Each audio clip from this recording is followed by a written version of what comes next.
सुप्त दिमाग का प्यार। बड़के भाई, आंगन से आवाज़ आ रही थी। क्या कर रहे हो? बड़के भाई भुर्ज ने आराम से उत्तर दिया, कुछ नहीं। आ जाओ अंदर, आ जाओ। मैं अंदर ही ऊपर कमरे में हूँ। और ये कहते कहते भुर्ज खिड़की से आंगन में झांकने लगा। क्या बात है? बड़का भुर्ज बोला। अंदर आ जाओ ना लोकेश। नहीं भाई, मैं अंदर अब नहीं आऊँगा। और हाथ हिलाते हुए बोला, मैं अब जा रहा हूँ। भुर्ज बड़के भाई ने देखा छोटा भाई लोकेश आंगन से मुड़ा और नीचे की तरफ रास्ते की ओर बाएं बाएं हाथ हिलाते हुए चला गया। वही छोटे लोकेश का स्टाइल, एक हाथ पैंट की जेब में, दूसरा बाहर, जिससे बाय बाय कर रहा था। इतने में भुर्ज बड़के भाई की नींद खुल गई। रात का एहसास होते ही, अरे ये छोटा लोकेश सपने में आया था क्या? धीरे धीरे भुर्ज पूरी तरह नींद से खुलने लगा और सामान्य हुआ। उसकी आंखों में आंसू आ गए और सूखते हुए सोचने लगा, अब भी ये मेरी आज्ञा लेने आया था, पगला दर्शन देकर चला गया। समय देखा तो रात के 1 बजे थे।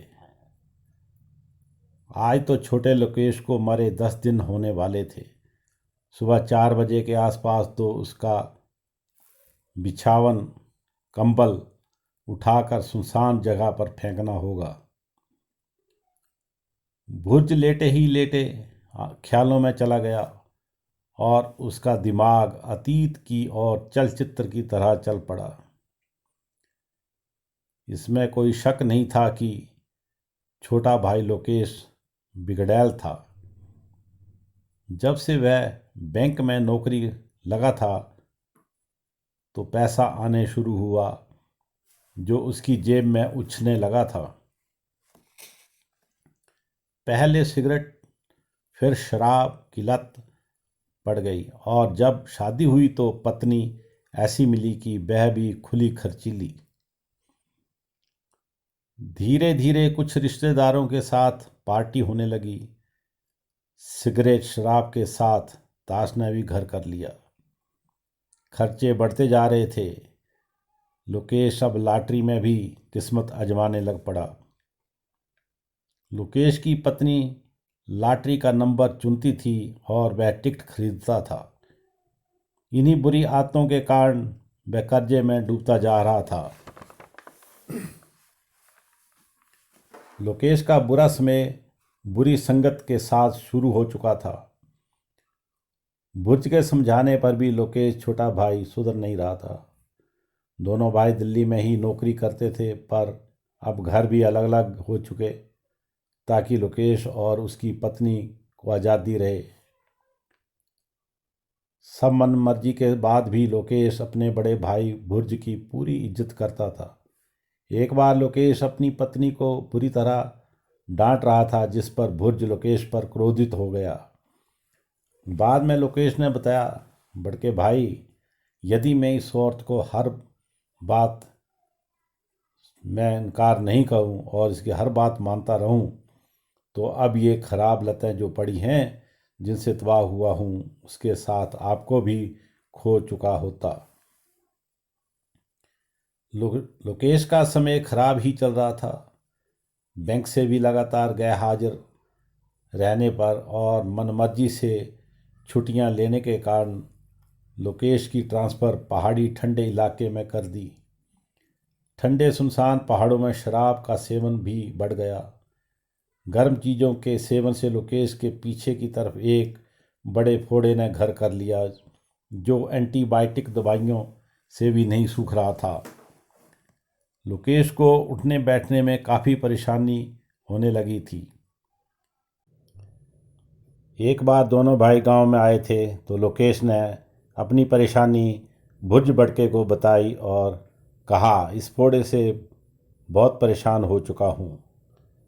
भुर्ज दूसरे दिन ही लोकेश को अस्पताल ले गया। डॉक्टर ने देखने के बाद बोला इसका ऑपरेशन आवश्यक है और बताया कि इसे लोकल भाषा में मुगली फोड़ा कहते हैं और उसकी जड़ों की फैलावट शरीर में काफ़ी गहराई तक चली जाती है।